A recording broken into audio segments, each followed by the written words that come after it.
ਅੰਮੀ ਜੀ ਇੱਕ ਸੀ ਬੰਦਾ ਹਾਂਜੀ ਉਹਦੀ ਨਾ ਇੱਕ ਬਾਜ਼ੂ ਨਹੀਂ ਸੀਗਾ ਹੈਗਾ। ਅੱਛਾ ਉਹ ਗਿਆ ਕਿਸੇ ਹੋਟਲ ਤੇ, ਹਾਂਜੀ ਹੋਟਲ ਵਾਲੇ ਨੂੰ ਕਹਿੰਦਾ ਯਾਰ ਮੈਨੂੰ ਇੱਕ ਰੋਟੀ ਦੇ ਦੇ। ਅੱਛਾ ਭੁੱਖ ਬੜੀ ਉਹਨੂੰ ਲੱਗੀ ਸੀ ਵਿਚਾਰੇ ਨੂੰ, ਮੰਗਣ ਵਾਲਾ ਨਹੀਂ ਸੀਗਾ ਹੈਗਾ। ਹਾਂ ਕਿਤੇ ਮਿਹਨਤ ਮਜ਼ਦੂਰੀ ਵਾਸਤੇ ਕਿਤੇ ਨਿਕਲਿਆ ਤੇ ਉਹਨੂੰ ਲੇਟ ਵਿਚਾਰੇ ਨੂੰ ਬਹੁਤ ਜ਼ਿਆਦਾ ਹੋ ਗਈ। ਹਾਂ ਮਿਹਨਤ ਮਜ਼ਦੂਰੀ ਇੱਕ ਬਾਜ਼ੂ ਵਾਲੇ ਨੂੰ ਕੀ ਮਿਲਣੀ। ਅੱਜ ਕੱਲ ਲੋਕੀ ਇਦਾਂ ਦੇ ਬੰਦੇ ਨੂੰ ਇਗਨੋਰ ਕਰਦੇ ਆ, ਕਹਿੰਦੇ ਇਹਨੇ ਕੀ ਕਰਨਾ ਕੰਮ ਕਾਰ। ਉਹ ਨਾ ਜਿਹੜਾ ਹੋਟਲ ਦਾ ਮਾਲਕ ਸੀ ਨਾ ਉਹ ਵੀ ਕੋਈ ਚੰਗਾ ਸੀਗਾ। ਹਾਂਜੀ ਉਹਨੇ ਕਿਹਾ ਹੋਟਲ ਉਹਦਾ ਚੱਲਦਾ ਚੁਲਦਾ ਕੋਈ ਨਹੀਂ ਸੀ। ਉਹਨੇ ਕਿਹਾ ਚੱਲ ਇਹ ਤਾਂ ਵਿਚਾਰੇ ਦਾ ਸਰੇ ਨਾ, ਹਾਂ ਤੇ ਮੈਨੂੰ ਮੰਗਣ ਵਾਲਾ ਨਹੀਂ ਲੱਗਦਾ, ਕੋਈ ਲੱਗਦਾ ਗਰੀਬ ਆ, ਮਜਬੂਰ ਲੱਗਦਾ। ਤੇ ਉਹਨੇ ਉਹਨੂੰ 2 ਰੋਟੀਆਂ ਦੇ ਦਿੱਤੀਆਂ, ਨਾਲ ਸਾਲਣ ਲਾਤਾ ਸ਼ਾਬਾਸ਼। ਤੇ ਨਾਲੇ ਪੱਖੇ ਥੱਲੇ ਬਾਤਾ, ਕਹਿੰਦਾ ਲੈ ਵੀ ਤੂੰ ਇੱਥੇ ਬੈਠ ਕੇ ਰੋਟੀ ਖਾ। ਰੋਟੀ ਉਹ ਥੱਲੇ ਬਹਿਣ ਲੱਗਾ ਨਾ, ਉਹਨੇ ਕਿਹਾ ਨਹੀਂ ਯਾਰ ਤੂੰ ਪੱਖੇ ਥੱਲੇ ਬਹਿ ਕੇ ਖਾ, ਤੂੰ ਕਿਹੜਾ ਮੰਗਣ ਵਾਲਾ ਆ, ਤੇ ਅੱਲਾਹ ਤਾਲਾ ਦੀ ਕਰਨੀ ਹੈ, ਕੱਲ ਨੂੰ ਹੋ ਸਕਦਾ ਮੇਰੇ ਤੇ ਟਾਈਮ ਆ ਜਾਵੇ। ਹਾਂਜੀ ਉਹ ਨਾ ਪੱਖੇ ਥੱਲੇ ਬੈਠ ਕੇ ਉਹਨੇ ਰੋਟੀ ਖਾਧੀ ਤੇ ਨਾਲੇ ਅੱਲਾਹ ਤਾਲਾ ਦਾ ਸ਼ੁਕਰ ਅਦਾ ਕੀਤਾ, ਤੇ ਨਾਲੇ ਕਹਿੰਦਾ ਯਾ ਅੱਲਾਹ ਪਾਕ ਇਸ ਬੰਦੇ ਨੂੰ ਬਹੁਤ ਜ਼ਿਆਦਾ ਰਿਜ਼ਕ ਦੇ। ਉਹਨੇ ਨਾ ਜਦੋਂ ਦੁਆ ਕੀਤੀ ਤੇ ਉਹ ਜਿਹੜਾ ਮਾਲਕ ਸੀ ਖੁਦ ਚੱਲ ਕੇ ਕੋਲ ਆ ਕੇ ਕਹਿੰਦਾ ਯਾਰ ਬਹੁਤ ਸ਼ੁਕਰੀਆ ਤੂੰ ਮੇਰੇ ਵਾਸਤੇ ਦੁਆ ਕੀਤੀ, ਤੇ ਅੱਲਾਹ ਤਾਲਾ ਤੇਰੀ ਮਨਜ਼ੂਰ ਕਰ ਲਵੇ, ਮੈਂ ਪਹਿਲੇ ਹੀ ਬੜਾ ਪਰੇਸ਼ਾਨ ਆ, ਮੈਨੂੰ ਤੇਰੀ ਦੁਆ ਦੀ ਜ਼ਰੂਰਤ ਆ। ਉਹ ਕਹਿੰਦਾ ਬੰਦਾ ਪੁੱਛ ਹੀ ਲੈਂਦਾ ਵੀ ਭਾਈ ਤੂੰ ਪਰੇਸ਼ਾਨ ਕਿਉਂ ਆ। ਉਹਨੇ ਕਿਹਾ ਯਾਰ ਬਾਕੀ ਹੋਟਲ ਆ ਚੱਲਦੇ ਬੜੇ ਸੋਹਣੇ ਆ, ਤੇ ਮੇਰੇ ਕੋਲ ਨਾ ਕੋਈ ਹੋਟਲ ਤੇ ਖਾਣਾ ਇੰਨਾ ਪਸੰਦ ਨਹੀਂ ਕਰਦਾ ਹੈਗਾ। ਉਹਨੇ ਕਿਹਾ ਯਾਰ ਅਗਰ ਗੁੱਸਾ ਨਾ ਕਰੇ ਤਾਂ ਮੈਂ ਵੀ ਕਿਸੇ ਹੋਟਲ ਤੇ ਕੰਮ ਕਰਦਾ ਰਿਹਾ ਆ। ਫਿਰ ਮੇਰਾ ਬਾਜ਼ੂ ਕੱਟਿਆ ਗਿਆ, ਉਹਨਾਂ ਨੇ ਮੈਨੂੰ ਕੱਢ ਦਿੱਤਾ, ਫਿਰ ਮੈਨੂੰ ਕਿਸੇ ਨੇ ਰੱਖਿਆ ਹੀ ਨਹੀਂ ਹੈਗਾ, ਤੇ ਖਾਣਾ ਛਾਣਾ ਤੇ ਮੈਂ ਚੰਗਾ ਬਣਾ ਲੈਣਾ। ਉਹਦੇ ਦਿਲ ਚ ਆਇਆ ਕਿ ਬੰਦਾ ਮਿਹਨਤੀ ਆ, ਹੈ ਵੀ ਚੰਗਾ ਆ। ਹੋਟਲ ਦੇ ਮਾਲਕ ਨੇ ਸੋਚਿਆ ਕਿ ਮੈਂ ਇਹਨੂੰ ਹੀ ਕਿਉਂ ਨਾ ਰੱਖ ਲਵਾਂ। ਉਹਨੇ ਨਾ ਉਹਨੂੰ ਹੋਟਲ ਤੇ ਰੱਖ ਲਿਆ ਖਾਣਾ ਛਾਣਾ ਪਕਾਉਣ ਵਾਸਤੇ। ਉਹ ਬੰਦੇ ਨੇ ਵੀ ਜਿਹੜਾ ਜਿਹਦੀ ਬਾਂਹ ਕੱਢੀ ਸੀ ਉਹਨੇ ਵੀ ਨਾ ਦਿਲ ਨਾਲ ਕੰਮ ਕੀਤਾ, ਮਿਹਨਤ ਕਰਨੀ, ਸੋਹਣਾ ਖਾਣਾ ਬਣਾਉਣਾ, ਹਰ ਚੀਜ਼ ਚੰਗੀ ਪਾਣੀ ਵਿੱਚ, ਇੱਕ ਹੱਥ ਹਾਂਜੀ ਡੰਡੀ ਨਹੀਂ ਮਾਰਨੀ, 2 ਨੰਬਰੀ ਨਹੀਂ ਕਰਨੀ। ਉਹ ਨਾ ਖਾਣਾ ਲੋਕੀ ਆ ਕੇ ਖਾਣ ਲੱਗ ਗਏ, ਉਹ ਖਾਣਾ ਬੜਾ ਉਹਨਾਂ ਦਾ ਮਸ਼ਹੂਰ ਹੋ ਗਿਆ ਵੀ ਇਸ ਹੋਟਲ ਦਾ ਖਾਣਾ ਬਹੁਤ ਵਧੀਆ।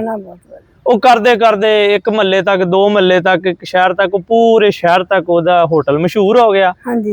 ਹੁਣ ਨਾ ਹੋਟਲ ਇੰਨਾ ਮਸ਼ਹੂਰ ਹੋ ਗਿਆ ਕਿ ਉਹਨੇ ਆਪਣੇ ਮਾਲਕ ਨੂੰ ਕਿਹਾ, ਕਹਿੰਦਾ ਵੀ ਹੁਣ ਏਦਾਂ ਕਰੀਏ ਆਪਾਂ ਹੋਟਲ ਵੱਡਾ ਨਾ ਕਰ ਲਈਏ। ਮਾਲਕ ਨੇ ਕਿਹਾ ਠੀਕ ਆ ਆਪਾਂ ਵੱਡਾ ਕਰ ਲੈਨੇ। ਹੋਟਲ ਵੱਡਾ ਹੋ ਗਿਆ, AC ਲੱਗ ਗਏ, VIP ਹੋਟਲ ਹੋ ਗਿਆ, ਨਾਮ ਪਹਿਚਾਨ ਬਣ ਗਈ। ਤੇ ਉਹ ਕਰਦੇ ਕਰਾਂਦੇ ਨਾ ਉਹਦੇ ਬੱਚੇ ਸੀ ਛੋਟੇ ਛੋਟੇ ਹੋਟਲ ਦੇ ਮਾਲਕ ਦੇ, ਉਹ ਵੀ ਜਵਾਨ ਹੋਣੇ ਸ਼ੁਰੂ ਹੋ ਗਏ, ਉਹ ਵੀ ਹੋਟਲ ਤੇ ਆ ਕੇ ਬਹਿਣ ਲੱਗ ਗਏ। ਤੇ ਬੰਦਾ ਉਹੀ, ਤੇ ਮੁਲਾਜ਼ਮ ਵੀ ਉਹਨੇ ਆਪਣੀ ਮਰਜ਼ੀ ਦੇ ਰੱਖੇ ਹੋਏ। ਹੁੰਦਾ ਹੀ ਹੈ ਨਾ, ਇੱਕ ਬੰਦਾ ਕੰਮ ਕਰਦਾ ਤੇ ਉਹਨੇ ਆਪਣੇ ਨਾਲ ਦੀ ਕਬੀਨਾ ਹੀ ਲੈਣ ਦੀ, ਜਿਹੜੇ ਇਮਾਨਦਾਰ ਬੰਦੇ ਸੀ। ਹੁਣ ਬੱਚੇ ਜਿਉਂ-ਜਿਉਂ ਵੱਡੇ ਹੁੰਦੇ ਗਏ ਤਾਂ ਆਪਣੇ ਬਾਪ ਨੂੰ ਕਹਿੰਦੇ ਅੱਬਾ, ਕਹਿੰਦੇ ਹਾਂਜੀ, ਕਹਿੰਦੇ ਲੋਕੀ ਨਾ ਜਦੀਦ ਤਰਫ ਜਾ ਰਹੇ ਆ, ਨਵੇਂ-ਨਵੇਂ ਮੁੰਡੇ ਰੱਖਦੇ, ਤਾਂ ਤੂੰ ਕੀ ਬਾਬੇ ਰੱਖੇ ਹੋਏ ਆ ਇਹ, ਤੇ ਨਵੇਂ-ਨਵੇਂ ਮੁੰਡੇ ਰੱਖ, ਉਹਨਾਂ ਨੂੰ ਵਰਦੀਆਂ ਸ਼ਰਦੀਆਂ ਪਵਾਉਂਦੇ ਆ, ਸੋਹਣੇ ਲੱਗਣ ਜ਼ਰਾ। ਇਹ ਕੀ ਕਿਸੇ ਦਾ ਬਾਜ਼ੂ ਨਹੀਂ ਹੈਗਾ, ਕਿਸੇ ਤੋਂ ਤੁਰਿਆ ਨਹੀਂ ਸਹੀ ਜਾਂਦਾ, ਕੋਈ ਏਦਾਂ ਗੋਡੇ ਨੂੰ ਫੜ ਕੇ ਤੁਰਦਾ ਹੋਇਆ ਜਾਣ ਡਿਆ ਆ, ਤੇ ਤੂੰ ਕੀ ਲੂਲੇ ਲੰਗੜੇ ਸਾਰੇ ਰੱਖੇ ਹੋਏ ਆ, ਤੇ ਬੁੱਢੇ ਮਤਲਬ ਕੋਈ ਨਵੇਂ ਮੁੰਡੇ ਰੱਖ। ਤੇ ਹੋਟਲ ਸਾਡਾ ਐਡਾ ਸੋਹਣਾ ਆ, ਤੇ ਇੱਥੇ ਮੁੰਡੇ ਵੀ ਸੋਹਣੇ ਸੋਹਣੇ ਹੋਣੇ ਚਾਹੀਦੇ, ਹੁੰਦਾ ਹੈ ਨਾ। ਤੇ ਭੱਜ ਕੇ ਵੈਲਕਮ ਕਰਨ ਤੇ ਗੱਡੀ ਦਾ ਦਰਵਾਜ਼ਾ ਖੋਲਣ, ਉਹਨੇ ਕਿਹਾ ਪੁੱਤਰ ਗੱਲ ਇਹ ਆ ਕਿ ਮੈਂ ਨਹੀਂ ਇਹਨਾਂ ਨੂੰ ਬਦਲਣਾ। ਉਹ ਮੁੰਡੇ ਜ਼ਿੱਦ ਕਰ ਗਏ, ਉਹਨੇ ਕਿਹਾ ਪੁੱਤਰ ਤੁਸੀਂ ਆਣਾ ਆਓ, ਨਹੀਂ ਆਣਾ ਨਹੀਂ ਆਓ, ਮੈਂ ਨਹੀਂ ਇਹਨਾਂ ਨੂੰ ਬਦਲਣਾ। ਉਹ ਖੈਰ ਮੁੰਡੇ ਚੱਲ ਗਏ। ਉਹਨਾਂ ਨੇ ਕਿਹਾ ਅੱਬਾ ਸਾਡਾ ਨਾ ਪਾਗਲ ਹੋ ਗਿਆ, ਇਹਨੂੰ ਕੀ ਪਤਾ ਅੱਜ ਕੱਲ ਦੇ ਦੌਰ ਦਾ ਕਿ ਲੋਕ ਤੇ ਪ੍ਰੋਟੋਕੋਲ ਮੰਗਦੇ ਆ, ਸੋਹਣੇ ਸੋਹਣੇ ਚੰਗੇ ਚੰਗੇ ਮੁੰਡੇ ਜਿਹੜੇ ਖਿਦਮਤ ਵੀ ਕਰਨ, ਭੱਜ ਨੱਸ ਕੇ ਚੀਜ਼ ਫੜਾਣ। ਇਹ ਕੋਈ ਏਦਾਂ ਗੋਡੇ ਨੂੰ ਫੜ ਕੇ ਤੁਰਨ ਡਿਆ ਆ, ਕਿਸੇ ਦੀ ਬਾਂਹ ਹੈ ਨਹੀਂ। ਅੱਬੇ ਨੇ ਵੀ ਸਾਰੇ ਏਦਾਂ ਦੇ ਰੱਖੇ ਆ। ਉਹ ਖੈਰ ਨਾ ਕੁਛ ਅਰਸਾ ਗੁਜ਼ਰਿਆ ਤੇ ਜਿਹੜਾ ਮਾਲਕ ਸੀ ਨਾ ਉਹ ਵਿਚਾਰਾ ਕਿਤੇ ਫੌਤ ਹੋ ਗਿਆ। ਉਹ ਫੌਤ ਹੋ ਗਿਆ ਤੇ ਹੁਣ ਬੱਚਿਆਂ ਦੇ ਕੋਲ ਸਾਰਾ ਹੋਟਲ ਦੇ ਮਾਲਕ ਬਣ ਗਏ, ਉਹਨਾਂ ਕੋਲ ਸਾਰਾ ਆ ਗਿਆ ਨਿਜ਼ਾਮ। ਉਹਨਾਂ ਨੇ ਪਹਿਲੇ ਹੀ ਕਰਦੇ ਸਾਰੀ ਜਿਹੜਾ ਸੀ ਨਾ ਬਾਂਹ ਤੋਂ ਇੱਕ ਮਜ਼ਦੂਰ ਸੀ ਉਹਨੂੰ ਬਾਹਰ ਕੱਢਿਆ, ਜੇ ਕੋਈ ਲੱਤ ਤੋਂ ਮਜ਼ਦੂਰ ਸੀ, ਕੋਈ ਮਤਲਬ ਬਜ਼ੁਰਗ ਸੀ, ਉਹਨੂੰ ਵੀ ਕੱਢਤਾ। ਯਾਨੀ ਕਿ ਸਾਰਿਆਂ ਨੂੰ, ਜਿਹੜੇ ਬੁੱਢੇ ਸੀ ਨਾ ਉਹਨਾਂ ਸਾਰਿਆਂ ਨੂੰ ਕੱਢ ਦਿੱਤਾ, ਜਿਨ੍ਹਾਂ ਨੇ 20-20 ਸਾਲ ਤੋਂ ਉਹਦਾ ਕਾਰੋਬਾਰ ਚਲਾਇਆ ਹੋਇਆ ਸੀ। ਤੇ ਸਾਰੇ ਲਿਆ ਕੇ ਨਵੇਂ ਮੁੰਡੇ ਭਰਤੀ ਕਰ ਲਏ, ਉੱਥੇ ਰੱਖ ਲਏ। ਤੇ ਉਹਨਾਂ ਕੁਛ ਅਰਸਾ ਗੁਜ਼ਰਿਆ, ਹੋਟਲ ਚੰਗਾ ਚੱਲਦਾ ਸੀ। ਉਹ ਕਿਤੇ ਨਾ ਇੱਕ ਮੁਰਗੀਆਂ ਦੀ ਵੈਗਨ ਜਾਂ ਟਰਾਲਾ ਜਾਂ ਕੁਛ ਵੀ ਆਣ ਡਿਆ ਸੀਗਾ, ਗੱਡੀ ਆਣ ਡਈ ਸੀ। ਉਹ ਕਿਤੇ ਨਾ ਛਾਪਾ ਪਿਆ, ਫੂਡ ਜਿਹੜੇ ਇੰਸਪੈਕਸ਼ਨ ਕਰਦੇ ਆ, ਫੂਡ ਅਥਾਰਟੀ ਵਾਲੇ, ਉਹਨਾਂ ਨੇ ਦੇਖਿਆ ਉਹ ਮਰੀਆਂ ਮੁਰਗੀਆਂ ਲੈ ਕੇ ਜਾਣ ਡਏ ਸੀ।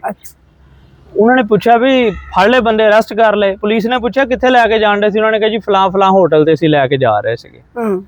ਉਹਨਾਂ ਨੇ ਉਸ ਹੋਟਲ ਵਾਲੇ ਨੂੰ ਵੀ ਅਰੈਸਟ ਕਰ ਲਿਆ ਤੇ ਉਹਨਾਂ ਦੇ ਵਿੱਚੋਂ ਕੁਦਰਤ ਖੁਦਾ ਦੀ ਉਹ ਵੀ ਹੋਟਲ ਸੀ ਜਿੱਥੇ ਉਹ ਬਗੈਰ ਬਾਜ਼ੂ ਤੋਂ ਬੰਦਾ ਕੰਮ ਕਰਦਾ ਸੀ, ਜਿਹਨੇ ਮਿਹਨਤ ਨਾਲ ਆਪਣਾ ਹੋਟਲ ਆਪਣੇ ਮਾਲਕ ਦਾ ਉੱਪਰ ਲੈ ਕੇ ਗਿਆ ਸੀ।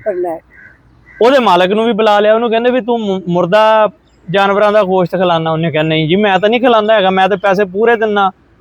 ਉਹਨੇ ਕਿਹਾ ਇੱਥੇ ਤਾਂ ਮੁਰਦਾ ਜਾਨਵਰਾਂ ਦਾ ਮਾਲ ਆਂਦਾ ਆ। ਉਹਨੇ ਕਿਹਾ ਉਹ ਕਿੱਦਾਂ? ਉਹ ਜਿਹੜੇ ਉਹਨੇ ਨਵੇਂ ਮੁੰਡੇ ਰੱਖੇ ਸੀ ਨਾ, ਉਹ ਸਾਰੇ ਮਿਲੇ ਹੋਏ ਸੀ। ਉਹਨਾਂ ਨੇ ਕੀ ਕੀਤਾ, ਪੈਸੇ ਲੈਣੇ ਪੂਰੇ ਗੱਡੀ ਦੇ ਜਿੰਦਾ ਮੁਰਗੀਆਂ ਦੇ, ਤੇ ਮਰੀਆਂ ਹੋਈਆਂ ਮੁਰਗੀਆਂ ਲਿਆ ਕੇ ਗੋਸ਼ਤ ਉਹ ਲੋਕਾਂ ਨੂੰ ਖਿਲਾ ਦੇਣਾ। ਇੱਕ ਕਾਰੋਬਾਰ ਗਿਆ, ਇੱਕ ਬਦਨਾਮੀ ਹੋਈ, ਇੱਕ ਅਰੈਸਟ ਹੋਇਆ, ਸਾਰਾ ਕੁਝ ਨਿਜ਼ਾਮ ਖਰਾਬ ਹੋਇਆ।